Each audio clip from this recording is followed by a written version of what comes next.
Hi everyone, I'm Federico and welcome in Bentley's. We are today in the oldest oyster bar in town, established in 1916. From 2005, under the ownership of Chef Richard Corrigan, we quickly became one of the oyster institutions in town. Today we're going to work with the two different species of oyster. We have rock cultivated and native oysters.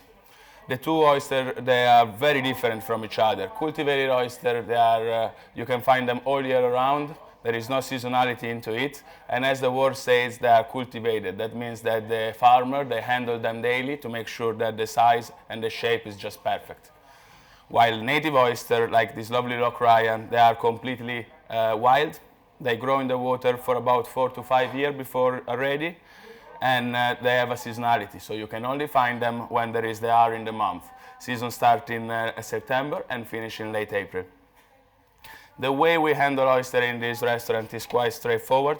I always like to open my oyster from the back hinge. That's where the shell is thicker and you will have less chance to break it inside of your oyster. I open my oyster in my hand, but you can make your life a little safer using a napkin. You can just wrap around your oyster. Make sure everything is nice and firm, and then with your knife, go straight into it, wiggle a little bit, until you get around centimeter and a half deep. After that, you can just pull the knife a little towards yourself and twist. Now, you can remove the napkin, you can handle oyster safely in your hand. What you need to do is just go straight through and reach the top right side of the shell. That's where the muscle will be located. So in and scrape. Now you remove the shell. You have your lovely oyster inside. You can remove any of the extra grit and shells. And all you need to do now is to remove it from the bottom shell. So again, you just go gently through it and scrape it up. How we check if the oysters are edible or they're good to be served in a restaurant? We look at a different number of things. First thing we're going to look is the quantity and the quality of the water inside of your oyster. The oyster need to be always nice and bright, and the water needs to be extremely clean, almost clear. And then will be your smell. The oyster always need to smell very fresh, nothing too fishy, nothing too intense. And then it will be your taste, of course. Again, the oyster need to be extremely fresh, seawatery flavor, briny, a little bit of seaweed, nothing else. Now we pass to the native one. As I said, native, they're a little bit more sought after product because of the rarity, the long time they need to be in the water, and the seasonality as well.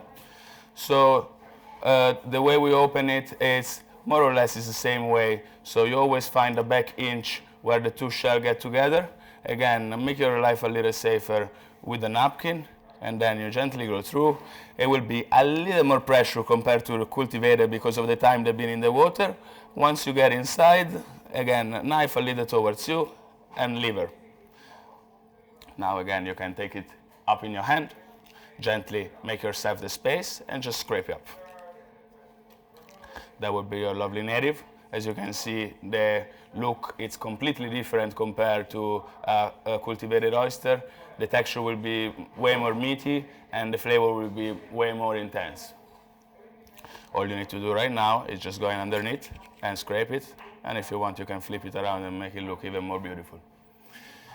How do we eat oyster in this place? All the time you will go around an oyster bar, you will always find a couple of things that will always be on your table. Usually you have Tabasco, lemon, and a little bit of mignonette. With this quality oyster, I honestly prefer to stay quite neat. I like the first one probably with nothing on it, and then I will allow myself a little lemon, not too much. And what we do like though with oyster is pairing a drink. Today we have a lovely Picpoul d'Épinay from Ormarine.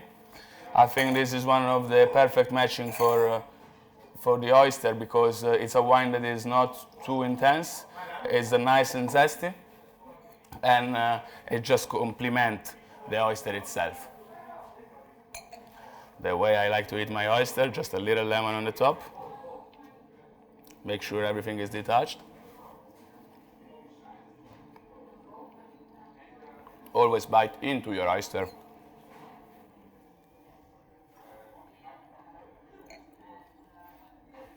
and that is just the perfect matching for lovely fresh oysters. Thank you very much for coming today and staying with us. I hope I see you very soon on the counter. Have a lovely day again, and thank you.